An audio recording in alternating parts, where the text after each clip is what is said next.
Keçən dəfə rəyləri oxuyuram. Biri mənə yazıb ki, şeydir.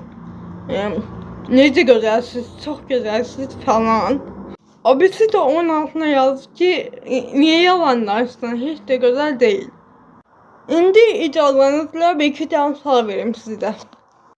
Sizi nə qıcıqlandırır?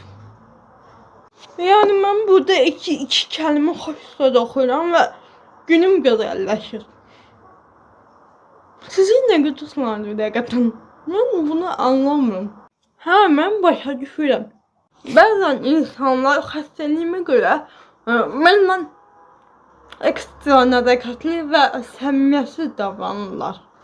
Ki mən sırf buna görə, yəni insanların mənlə səmimiyyətsiz davrandıqlarını düşündüyümə görə 8-ci sinifdə məktəbə getməmiş və 9-cu sinifdə də evdə təhsilimə davam eləmiş bir adamım.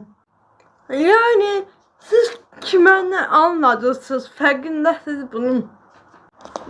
Mən səmimiyyətsiz insanın səsindən, danışıq tərzindən, baxışlarından hər şeyi anlayırım.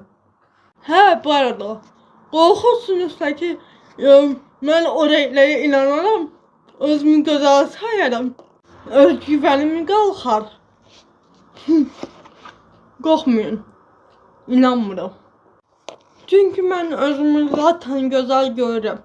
Mən gözələm demirəm. Özümü gözəl görürəm deyirəm. Ki məncə əsas məsələ də budur. İnsanın özünü gözəl görməyidir.